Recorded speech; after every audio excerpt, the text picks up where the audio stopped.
यशोधरा नगर और पाचपौली क्षेत्र में गाड़ी चोरी का एक नया मामला सामने आया है। 8 अप्रैल को सुबह 4 बजे गाड़ी चोरी की घटना की जानकारी मिली थी। शिकायतकर्ता ने बताया कि उनके घर के बाहर हैंडल लॉक लगाकर रखी गई गाड़ी सुबह गायब हुई। शिकायतकर्ता ने तुरंत गाड़ी की खोज की, लेकिन गाड़ी नहीं मिली। जांच के बाद यह स्पष्ट हुआ कि गाड़ी का हैंडल लॉक तोड़कर अज्ञात चोरों ने गाड़ी चोरी की है। यशोदा नगर और पाचपौली क्षेत्र में पहले भी चोरों के खिलाफ कई मामले दर्ज हो चुके हैं। तर आपल्या पाचपौली पोलीस स्टेशन अंतर्गत आपण एक वाहन चोरीचा गुन्हा उघडकीस आला आहे। नेमका कोण आरोपी आहे, कुठून चोरी केली होती आणि त्याचा चोरी करण्यामागचा काय हेतू होता, पूर्ण काय माहिती? बरोबर आहे। आदर्शनगर मधील एक मुलींनी रिपोर्ट दिली की घरासमोर लॉक करून झोपली होती 7 तारखेच्या मध्यरात्री।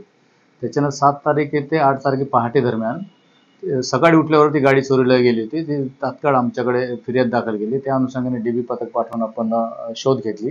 त्याच्यात एक वाहन चोर मिळाला। त्याच्यात जे चोरलेली गाडी ताब्यात घेतली। त्याच्यानंतर विचारपूस दरम्यान आणखी एक जरीपटका आणि यशोधरानगर असे आणखी 2 वाहन चोरी केल्याची कबुली दिली। अशा पद्धतीने 3 वाहन चोरीचे जे बाईक्स आहेत ते आपण जप्त केलेले आहे आणि जवळपास 1,15,000 मुद्देमाल जप्त केलेले आहे। संबंधित पोलीस स्टेशन माहिती दिलेली आहे। तो आरोपी आता नुकताच 1 वर्ष ते भंगार चोरीमध्ये दुसऱ्या बाहेरच्या पोलीस स्टेशनमधून तो जेलमधून 1 वर्ष कारावास उपभोगूनच बाहेर आलेले आहे आणि तात्काळ ते 5 तारखेला आणि 7 तारखेला मध्यरात्री असे 2 दिवसात 3 मोटरसायकल चोरी केलेले आहे। त्याला मी ताब्यात घेतलेले आहे आणि माल जप्त केलेले आहे। आरोपीचं नाव निशांत उर्फ हनी सुरेश पालिक, वय 19 वर्ष, राहणार कपिल नगर नारी रोडचा, आयटी गार्डन जवळचा आहे।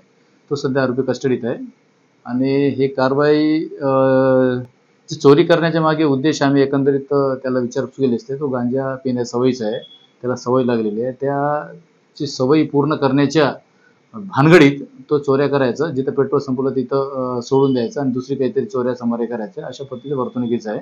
तो सध्या ताब्यात आहे। सर, आपल्या या कारवाईमध्ये कोण अधिकारी आणि अंमलदार होते, काय सांगू? याच्यात एपीआय सोनवणे आहेत आणि रणजित माझगावकर, लक्ष्मण सेंडे, सुरेश किशोर तायडे, किशोर गरवारे, सुरेश तायडे, पंकज डबरे, राकेश कुमार, प्रशांत कोसारे यांची टीम है। इनबीसी न्यूज़ के लिए कैमरा पर्सन अखिलेश के साथ निशा पंजवानी की रिपोर्ट।